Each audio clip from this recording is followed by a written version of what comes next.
नमस्कार, मैं हूं संजय शर्मा। आप देख रहे हैं 4 PM न्यूज नेटवर्क। देश में गजब गजब नौटंकी चल रही है। प्रधानमंत्री जी एक विफलता छुपाने के लिए 30 झूठ बोलने को तैयार है। प्रधानमंत्री जी को समझ आ गया कि इस बार घेराबंदी बहुत अच्छी हो गई है, बचना पतली गली से निकलना मुश्किल है। संघ ने कह दिया final, Sanjay Joshi final. K P Malik ji ने ऐसा मुझसे कहा, मैंने उनसे बातचीत की। केपी मलिक का कहना है कि 3 दर्जन सांसद बैठे हैं कि बुलाओ तो संसदीय दल की बैठक, हम बताएंगे कि मोदी जी आपने क्या किया और क्या नहीं किया। वसुंधरा राजे, शिवराज सिंह चौहान और गडकरी के तेवर देखकर मोदी जी को समझ आ गया कि चीजें बिगड़ गई। तभी मन की बात में भी संघ की तारीफ करने लगे। वो जेपी नड्डा जो कह रहे थे संघ की जरूरत ही नहीं है, वो उनके सुर बदल गए। जाहिर है राजनीति बहुत अलग चीज होती है। पाकिस्तान से मैच जीतने के बाद जो खराब ट्वीट मोदी जी ने किया, इतिहास याद रखेगा कि देश का प्रधानमंत्री इस स्तर तक गिर गए थे।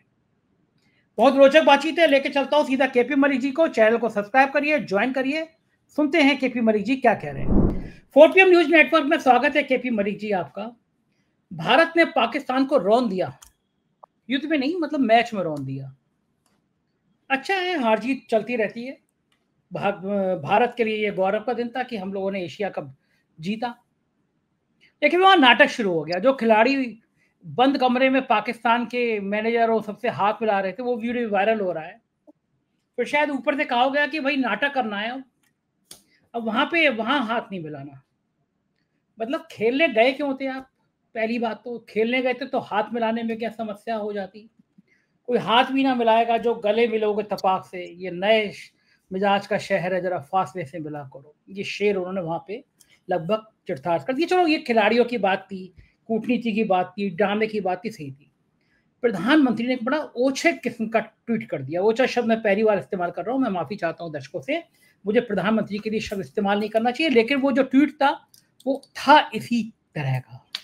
देश का 140 करोड़ के देश का प्रधानमंत्री खेल पे ऑपरेशन सिंदूर जोड़ रहे हैं, और फिर सोशल मीडिया पे प्रधानमंत्री जी के पीछे पड़ गए लोग कि ये जो ड्रामा था पहलगांव का, या जो ऑपरेशन सिंदूर के नाम पे आपकी फ्लॉप शो था, उसको खेल के मैदान में इस्तेमाल क्यों कर रहे हैं? मेरा सवाल यह है केपी मलिक साहब, क्या उस ट्वीट को करने की जरूरत थी? क्या प्रधानमंत्री पे दबाव बन रहा है बहुत? प्रधानमंत्री परेशान है बहुत? कारण क्या है? उन्हें इस तरह का ट्वीट की उम्मीद नहीं थी। उनकी टीम है पूरी, देखती पड़ती है, उसके बाद ट्वीट किया जाता है। आपका क्या मानना है?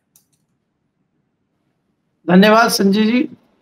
बात यह है कि आज आपने अपना एक पुराना डायलॉग नहीं बोला है कि जब किसी का समय खराब होता है तो ऊंट पे बैठे हुए को कुत्ता काट जाता है। अब आप मुझे बताइए कि यही नरेंद्र मोदी हैं। अगर हम इनको 2012 के बाद देखें, 12 देखें, 13 देखें, 14 जब ये प्रधानमंत्री बने तब देखें, तो इनका समय इतना अच्छा शुरू हुआ था कि विरोधी सोच ही नहीं सकता था कोई इनके विरोध में एक शब्द बोलना। और इस अगले 10-12 साल में ये जिस पत्थर पे हाथ रख देते थे वो सोना बन जाता था। और आज इनका 2024 के बाद इनका सितारा उल्टा हो गया है। अब ये किसी सोने के पत्थर पे भी हाथ रखते हैं तो वो पत्थर हो जा रहा है। तो आप ये देखिए कि प्रधानमंत्री मोदी हास्यास्पद बात कर रहे हैं कि ऑपरेशन सिंदूर से इस क्रिकेट के मैच को जोड़ रहे हैं, और हरकतें देखिए कितनी छोटी छोटी कर रहे हैं। आप प्रधानमंत्री मोदी के किसी एक चीज को मत देखिए संजय जी। ये वही प्रधानमंत्री हैं जो रात को ढोल ढपड़ा बजा के पार्लियामेंट में हमें एक्स्ट्रा टाइम करना पड़ा था और 2016 में कहा था कि दूसरी आजादी देश को मिलने जा रही, और जीएसटी के रूप में हमें दूसरी आजादी मिली। और लूट होने के बाद में अभी हमें लूट से कुछ दिन पहले मुक्त किया गया। क्यों मुक्त किया गया?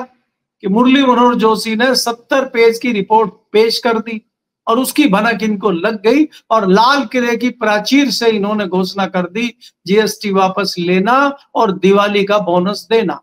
और इन्होंने दिवाली का बोनस 15 अगस्त को ही दे दिया था, भले ही दिवाली अभी आने में 20 दिन है। तो प्रधानमंत्री मोदी आज मैं जो बोल रहा हूं आपको कि जैसे अभिमन्यु घिर गया था युद्ध में, कोई रास्ता उसको समझ नहीं आया, उसने रथ का पहिया उठा लिया था। अब अभिमन्यु से भी इनकी तुलना करना मुझे लग रहा है कि ये अभिमन्यु का अपमान है। पहली बात तो ये है। दूसरी बात ये है कि आज चौतरफा जिस प्रकार से ये गिर गए, संजय जी, आप याद रखिएगा, आपके चैनल पे मैं चीजें बोल रहा हूं, कई सारी चीजें पहले भी बोली हैं जो सत्य सिद्ध हुई हैं। ये इन्होंने अपने ताबूत में आखिरी कील ठोक दी है वांगचुक की गिरफ्तारी करके। वांगचुक, आप किसी को गिरफ्तार कर रहे हैं, आप किसी को पार्टी में ले रहे हैं, आप किसी के यहाँ सीबीआई भेज रहे हैं, ईडी भेज रहे हैं, इनकम टैक्स भेज रहे हैं, वो कहीं ना कहीं उन्होंने कुछ चोरी चकारी की है, कुछ हेरा फेरी की है, इसलिए उसका रिएक्शन इस प्रकार का नहीं आया है। वांगचुक को हमसे और आपसे अच्छे ये लोग जानते हैं कि वो कौन है, क्या कर रहा है, देश के लिए क्या योगदान उसका है, और देश की सीमा पे इस प्रकार का माहौल बनाना कितना खतरनाक है। तो अब आपको मानना ये चाहिए कि इनका अंतिम समय आ गया है और अब ये हाथ पैर मार रहे हैं। जैसे पानी में आदमी जब डूबने लगता है बचने के लिए वो कुछ भी करता है, तैरना तो वो जानता नहीं है लेकिन उल्टे सीधे हाथ पैर मारता है, और अगर वो नॉर्मल लेटा रहेगा तो उसको डूबने में 2 मिनट लगेंगे, लेकिन हाथ पैर मार के वो 30 सेकंड में ही डूब जाता है। तो अब प्रधानमंत्री मोदी हड़बड़ाहट में बहुत सारी गलतियां कर रहे हैं। आप देखिए, अभी इन्होंने मन की बात में 11 साल से आप मन की बात का आनंद ले रहे हैं, वो सिर्फ एक तरफा मन की बात होती है, वो इनके मन की बात होती है, वहां जनता के मन की बात होती नहीं है। उस मन की बात में कितनी सारी फुटेज इस बार संघ खा गया और संघ की तारीफों के पुल बन रहे हैं, 100 साल संघ को हो जा रहे हैं। ये शायद वही संघ है जो संघ के 7 दूसरे संगठन थे, किसान संघ था उनका, भारतीय मजदूर संघ था, विश्व हिंदू परिषद था, ये तमाम संगठन कहां खा गए मोदी जी आप? ये जो किसानों की आवाज थोड़ी सी बुलंद करने के लिए आपका जो किसान संघ था, वो किसानों के हक में कुछ बोलना चाहता था, उसके नेताओं को आपने गायब कर दिया। आपने विश्व हिंदू परिषद के परवीन तोगड़िया को गायब कर दिया। आपने जो स्वदेशी जागरण मंच था, आज आप स्वदेशी स्वदेशी स्वदेशी कर रहे हैं और आपने स्वदेशी जागरण मंच को खत्म कर दिया। तो आप अब कहां जा रहे हैं? आप एकाएक स्वदेशी का क्या भूत सवार हो गया आपके ऊपर? तो मैं ये कह रहा हूं, आज ये चौतरफा गिर चुके हैं, चाहे आपकी अर्थनीति हो, चाहे आपकी विदेश नीति हो, चाहे आपकी राजनीति हो, आप चौतरफा गिर चुके हैं और अब आपकी जुमलेबाजी कहीं नहीं चलने वाली है, इसलिए आप ये इस तरह की हरकतें कर रहे हैं। दूसरा सवाल आप संजय जी पूछे, उससे पहले मैं एक और चीज आपको बता देता हूं, क्योंकि पूछेंगे जरूर वो चीज भी आप ये देखिए कि ये कह रहे हैं कि हमारी पसंद का राष्ट्रीय अध्यक्ष बनाइए भारतीय जनता पार्टी का, संघ मान नहीं रहा है। तो अगर आप इतने ही ताकतवर होते अभी तक आप अपनी पसंद का बना लेते। नड्डा जी भी तो आपकी पसंद के बनाए हैं, संघ कुछ नहीं उखाड़ पाया था आपका, तो आप अपनी पसंद का बना नहीं पा रहे। जब एक सहमति बनी संघ की कि वसुंधरा राजे को बना दिया जाए, शिवराज चौहान को बना दिया जाए, राजनाथ को बना दिया जाए, गडकरी को बना दिया जाए, तो आपकी फूंक निकलने लगी। वसुंधरा राजे ने मना कर दिया कि मेरा कोई इंटरेस्ट नहीं है केंद्र में जाने का, मुझे तो कमान दीजिए राजस्थान की। शिवराज चौहान ने कहा मैं तो मुश्किल से यहाँ आ गया हूँ, फंस गया हूँ, मुझे वापस मध्य प्रदेश भेज दीजिए भागवत जी। फिर बचे गडकरी जी। गडकरी जी ने कहा हम तो आपके शरण में हैं, हमें तो आप थुकवाते रहते हैं, हमें तो पिटवाते रहते हैं, अब जो मर्जी है करवाइए। तो उनका जैसे ही नाम आगे बढ़ा, वो जो है जो पुरानी फाइल थी उसको झाड़ पहुंच के ले आए और फिर शुरू डुगडुगी बजनी शुरू हो गई गडकरी की कि एथनॉल में लूट लिया है गडकरी ने, गडकरी के लड़कों ने एथनॉल में लूट लिया। एथनॉल की 300 कंपनियां हैं करीब, वो नहीं लूट रही हैं, खाली गडकरी के लड़के लूट रहे हैं। क्या एथनॉल पेट्रोल में मिलाया जा रहा है बिना पेट्रोल मंत्रालय की सहमति के मिलाया जा रहा है? क्या जो हैवी इंडस्ट्री मिनिस्ट्री है, जहां कार की पॉलिसी बनती है, नए इंजन की पॉलिसी बनती है, उनका कोई लेना देना नहीं है, खाली गडकरी पेल रहे हैं सब जगह। तो गडकरी को टारगेट किया जाए ताकि इनका दिमाग ठीक हो और ये भाग खड़े हो और मना कर दें कि हमें राष्ट्रीय अध्यक्ष नहीं बनना है। तो एक हिसाब से तो गडकरी जी ने मना ही कर दिया, तो बचते कौन है? बड़े वाले क्रांतिकारी, और उन क्रांतिकारी का नाम क्या है? संजय जोशी। तो अब आप संघ ने कहा भाई हमारे सारे पत्ते फेल हो गए, हमारे पास कुछ नहीं है, हमारे पास एक मठाधीश है, उनका नाम है संजय जोशी, और वही राष्ट्रीय अध्यक्ष बनेंगे। अब ये फंस गए चौतरफा, और वो बनेंगे तो क्या करेंगे, और वो जो करेंगे वो हम और आप बेहतर, हमसे आपसे बेहतर ये लोग जानते हैं। इसीलिए ये सारी चीजें हो रही हैं। अब ये छोटी से छोटी जगह, चाहे वो आपका भारत पाकिस्तान का मैच हो, चाहे वो बिहार का इलेक्शन हो, चाहे वो दूसरा कोई प्रोग्राम हो, ये उसमें लगे पड़े हैं। आप सोचिए कि भारतीय जनता पार्टी के प्रदेश कार्यालय का उद्घाटन दिल्ली में होना है, वहां भी प्रधानमंत्री जी जाएंगे। वहां दिल्ली की मुख्यमंत्री या दिल्ली का प्रदेश अध्यक्ष ऐसा काबिल नहीं है कि जो उद्घाटन उसका कर दे, वहां भी प्रधानमंत्री मोदी जी जाएंगे। सब मौके इनको चाहिए। बिहार में इनको महिलाओं की बड़ी अच्छी याद आ गई है, क्योंकि बिहार में ये महिलाएं, बाकी देश में तो है नहीं। तो वहां जो है नीतीश कुमार नहीं कर पा रहे थे काम, तो 10,000 रुपए भाई साहब जाके बांट आए। 10,000 रुपया दे दिया सबको, 10,000 रुपया आपको दे दिया है, अब वोट की तैयारी कीजिए। और सत्ता में ना आने पाए नीतीश कुमार, ये लालू यादव के लड़के जो है तेजस्वी या राहुल गांधी सत्ता में नहीं आने पाए, आप ये याद रखिए, क्योंकि हमने 10,000 रुपया दिया आपको। तो क्या बताना चाह रहे हैं आप? क्या आपने 10,000 रुपया दिया इसलिए हमें वोट दीजिए आप? तो आप वोट खरीद रहे हैं। तो अब ये चौतरफा गिर गए, इनको कोई रास्ता नहीं मिल रहा है, इसलिए नई नई चीजें ढोके लाएंगे। संजय जी, मैच पहले भी पाकिस्तान के साथ होते रहे हैं, पहले भी कलाकार फिल्मों में आते रहे हैं पाकिस्तान से। हमारे फिल्मी गायक हो, संगीतकार हो, कलाकार हो, पाकिस्तान जाते रहे हैं। कपूर फैमिली लगातार पाकिस्तान के टच में रही है। बहुत सारे लोग लाहौर से आके दिल्ली में और मुंबई में स्टैब्लिश हैं जो फिल्मों में काम करती है। ये कोई नई बात नहीं है, लेकिन इनको अपनी राजनीति करनी है। क्या हिंदू मुस्लिम पहली बार भारत में काम कर रहे हैं? क्या पहली बार हो? लेकिन आपको मुद्दे को घुमा के उसी पे लाना है, उसी से आपकी राजनीतिक रोटियां सिकती हैं, इसलिए घेर के बार बार इस मामले को यहां लेके आते हैं। जी अच्छा केपी मलिक साहब, ये तो आपका विश्लेषण बिल्कुल ठीक हुआ। मैं दूसरी बात पूछना चाहता हूँ कि अगर संजय जोशी बन जाते हैं पार्टी के अध्यक्ष, तो गुजरात लॉबी का तो बोरिया बिस्तर पैक हो जाएगा, शायद उसी दिन पैक हो जाएगा। तो गुजरात लॉबी भी इतनी सीधी नहीं है, खासतौर से गुजरात लॉबी बेकार कर रहा हूँ, हमारे मोदी साहब और शाह साहब भी इतने सीधे नहीं है कि वो संजय जोशी को बन जाने दें। और मुझे लग रहा है संघ भी अब चाहता है कि अब मामला हो ही जाए। जेपी नड्डा ने जो कहा था हमें संघ की जरूरत नहीं है, तो वो लाइन अब खींच ही ली जाए, पाला खींच ही लिया जाए। इन परिस्थितियों में अध्यक्ष का चुनाव कब तक टालेंगे ये लोग, कब तक नहीं कराएंगे? देखिए संजय जी, पहले तो आप ये समझ लीजिए, आपने खुद ही वो बात कह दी। आज मोदी जी संघ की तारीफें कर रहे हैं, मोहन भागवत जी के कसीदे कर रहे हैं, अंग्रेजी में आर्टिकल लिख रहे हैं। अंग्रेजी सर, हिंदी तो छोड़िए आप, अंग्रेजी में मोदी जी भागवत जी के लिए आर्टिकल लिख रहे हैं। सर 11 साल में तो हुआ नहीं। मोदी जी नागपुर पहुंच गए साहब, और वही जेपी नड्डा है जो कह रहे थे कि अब हमें संघ की आवश्यकता नहीं, हम इतने मजबूत हो गए हैं, तो फिर आज संघ की जरूरत क्यों है? ये इतने कमजोर हो गए हैं कि अब ये संघ के रहमो करम पे है, और संघ के रहमो करम पे आपको रहना है तो संघ की बात सुननी पड़ेगी। संघ की बात सुननी पड़ेगी तो संजय जोशी को बनाना पड़ेगा, और संजय जोशी अगर बनेंगे तो आपका हश्र वही होगा, झोला उठा के चलने वाला, और वो तो जाना ही है। आप कब तक रहेंगे? बात यह है कि आप कमजोर हो चुके हैं कई सारी चीजों में। संजय जी, इनकी जो इन्होंने सोचा था वो नहीं हुआ, और इनको कभी उम्मीद नहीं थी कि हम इतने कमजोर हो जाएंगे। आप ये देखिए, मुरली मनोहर जोशी पिछले 11 साल से तो कुछ नहीं बोल रहे थे, एकाएक क्या उनको आकाशवाणी हो गई है कि उन्होंने 70 पेज की स्लाइड बना के रिपोर्ट पेश कर दी? क्या 70 पेज की रिपोर्ट एक दिन में बना दी उन्होंने? अकेले ने बना दी उन्होंने? तो उनके साथ कितने लोग होंगे? अभी उन्होंने 11 पेज की चिट्ठी चीफ जस्टिस ऑफ इंडिया को लिख दी, क्या हवा में लिख दी उन्होंने? ये जज्बा उनके अंदर कहां से आया है?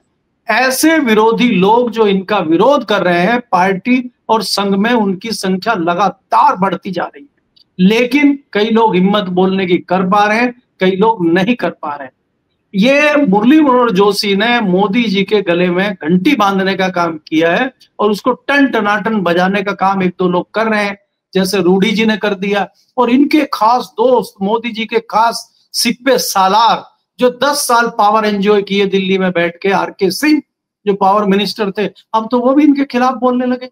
जब आपके इतने करीबी लोग, इतने करीबी नौकरशाह भी आपके खिलाफ बोलने लगे, तो समझ लीजिए कुछ बचा नहीं है। अब कल को जो आपके पेट्रोलियम मंत्री है हरदीप पुरी जी, या रेल मंत्री है अश्विनी वैष्णव, वही आपके खिलाफ बोलने लगे, तो आप क्या कहें, अरे ये क्या हो गया? संजय शर्मा ने एक सड़क पे चलते हुए या कम पढ़े लिखे एक बच्चे को ब्रेक दिया कि आप आइए पत्रकार बने, और वो कल को संजय शर्मा को बताने लगे कि मैं बहुत बड़ा पत्रकार हूं, संजय जो ने मुझे क्या कर दिया, मैं खुद मेरी वजह से 4 PM चल रहा है, तो आप क्या करेंगे? आपको तो शौक लगेगा भाई। तो ये स्थिति ऐसी हो गई है, जिन नौकरशाहों को मोदी जी ने प्लेटफार्म दिया, उनको मंत्री बनाया, और वही आपके खिलाफ बोलने लगे, तो आप समझ लीजिए। संजय जी, मैं पिछले 6 महीने से बोल रहा हूं कि 3 दर्जन सांसद हैं भारतीय जनता पार्टी के, जो सवाल पूछ रहे हैं और जो इंतजार कर रहे हैं संसदीय दल की मीटिंग की। संसदीय दल की मीटिंग नहीं हो रही है भाजपा में। भाजपा में आपने देखा था, अभी एक मीटिंग हुई थी जिसमें ट्रेनिंग दी जा रही थी कि राष्ट्रपति के चुनाव में आप किस प्रकार से वोट डालेंगे, और प्रधानमंत्री जी कहां बैठे थे, कितनी देर बैठे थे, आपने तो देखा है। तो ये एकाएक बदलाव कैसे आ गया? तो इसलिए आपको मैं कहना चाह रहा हूं कि आप जो ये सवाल पूछ रहे हैं कि क्या ये इतनी आसानी से होने देंगे, क्या ये चुप बैठ जाएंगे, जब आपके पास कुछ बचेगा ही नहीं तो चुप तो बैठना ही पड़ेगा आपको। अरे भाई, कब तक आपके ईडी सीबीआई नौकरशाह सुनेंगे? वो तो तुरंत सुनना बंद कर देते हैं। सबसे बड़े मौसम विज्ञानी, राजनीतिक विज्ञानी तो नौकरशाह ही होते हैं, वही बदलते हैं। ये जो मैं आपको आर.के. सिंह का उदाहरण दे रहा हूं, कांग्रेस की सरकार में आर.के. सिंह गृह सचिव थे, उनको आभास हो गया था कि कांग्रेस की सरकार जा रही है और भारतीय जनता पार्टी की सरकार आ रही है, इसीलिए वो भारतीय जनता पार्टी के पाले में कूदे थे। नहीं तो आर.के. सिंह की मुझे वो बयान भी याद है जो उन्होंने माइक पे दिए थे, रिकॉर्ड है कि आरएसएस जो है हिंदूवादी आतंकवादी संगठन है, भगवा आतंकवाद उन्होंने बताया था, उन्होंने अर्बन नक्सलवाद का शब्द गढ़ा था। ये वही आर.के. सिंह है जो भारतीय जनता पार्टी के ऊपर तीर तलवार लेके चढ़े रहते थे और बाद में उसी पावर को एंजॉय किए, क्योंकि ये समझ गए थे कि अब कांग्रेस जा रही है और भारतीय जनता पार्टी आ रही है। तो इसलिए नौकरशाह सबसे पहले पहचान लेता है। तो इनकी हमेशा नौकरशाह सुनते रहेंगे, हमेशा ईडी सीबीआई चुनाव आयोग सुनता रहेगा, ऐसा नहीं। तो ठीक कह रहे हैं मलिक साहब। इस बीच में एक बड़ा मुद्दा यह हो गया कि आई लव मोहम्मद से एक विवाद शुरू हुआ। छोटी सी बात थी, लेकिन उसको ऐसी गोदी मीडिया ने हवा दी, ऐसी गोदी मीडिया ने हवा दी कि देश के अलग अलग हिस्सों में शुरुआत हो गई। पश्चिमी उत्तर प्रदेश से भी भड़काऊ बयान आने लगे, संगीत सोम का बयान आई है। मैं जानना चाहता हूँ, ये देश में अचानक क्यों शुरू हुआ? 11 साल बाद इस तरह का कम्युनल माहौल शुरू क्यों हुआ? क्योंकि चुनाव में ही होता था, जब वोट मांगने होते थे तो प्रधानमंत्री कहते थे कि अगर आपने वोट दे दिया तो वो मुसलमान आपकी भैंस खोल के ले जाएंगे, आपका मंगलसूत्र छीन के ले जाएंगे, लेकिन चुनाव तक होता। अब अचानक माहौल बना कि कारण क्या है? ये वोट चोरी का मुद्दा बड़ा बन गया। राहुल गांधी ने पूरी दुकान बंद कर दी। ये समझ आ गया कि अब जनता जो है वो नारा देने वाली है, जेपी के मूवमेंट की तरह कि सिंहासन खाली करो, जनता आती है। यह जैन जी, जो ये नौजवान पीढ़ी है, इसने बता दिया कि अब नहीं होगा, बहुत हो गया। अब हमें नौकरी चाहिए, अब हमें रोजगार चाहिए, मध्यम वर्ग को अब रियायत चाहिए। परेशान हो गया हर आदमी महंगाई से, बेरोजगारी से। तो फिर सोचा गया कि पुराना हिंदू मुसलमान वाला कार्ड निकाला जाए। क्या लगता है आपको? संजय जी, आपकी बात बिल्कुल सही है, और आप जो विचार कर रहे हैं, सोच रहे हैं, जो विश्लेषण कर रहे हैं, मैं आपसे 100% सहमत हूं। देखिए, देश में आज, जैसा कि मैंने कहा, लद्दाख में, लेह में जो आज चल रहा है वो बहुत बड़ा इशू है। वो हम तक नहीं पहुंच पा रहा है क्योंकि कनेक्टिविटी नहीं है, इंटरनेट बंद है, वहां कर्फ्यू चल रहा है। देश के अलग अलग हिस्सों में जिस प्रकार से चीजें चल रही हैं, चाहे वो नॉर्थ ईस्ट के राज्य हो, आसाम हो, मणिपुर हो, चाहे आप कर्नाटक का मुद्दा ले लीजिए, चाहे आप उत्तर प्रदेश का मुद्दा ले लीजिए, चाहे बिहार का चुनाव का मुद्दा आप ले लीजिए, चौतरफा इनके ऊपर वार जिस प्रकार से हो रहा है। और ये जो सबसे बड़ा मुद्दा आज की डेट में राहुल गांधी ने वोट चोर का बना दिया है, इसको जनता ने बहुत सीरियसली लिया है, और ये मुद्दा हर व्यक्ति के जुबान पे आ गया है। तो इसको कैसे डाइवर्ट किया जाए, इनके पास आखिरी एक हथियार है, जिस हथियार पे ये राजनीति करते हैं। आज भी वेस्टर्न यूपी उस दंश को झेल रहा है जो 2013 में हुआ था। ये संगीत सोम जैसे व्यक्ति का जो जन्म हुआ है उसी 2013 में हुआ है। सुरेश राणा, संजीव बालियान जैसे लोगों को, जो लोगों ने जानना शुरू किया भारतीय जनता पार्टी के नेता, तो यही लोग बने 2013 के बाद। उससे पहले तो कोई इनको जानता नहीं था, और अगर ये चीज नहीं होगी तो फिर इनको कोई नहीं जानेगा। आज किस हैसियत में है संगीत सोम? अपना चुनाव हार चुके हैं, संजीव बालियान की स्थिति मेरे से अच्छा आप जान रहे हैं। सुरेश राणा गन्ना मंत्री रहते हुए अपना चुनाव जीत गए। हरिंदर मलिक जैसे आदमी जो कद्दावर नेता है, जो क्षेत्र के नेता है, जिनकी मान्यता हिंदू मुस्लिम मुसलमान जाटो सब में एक साथ उनकी मान्यता है, वो आज सांसद है और उनका बेटा विधायक है।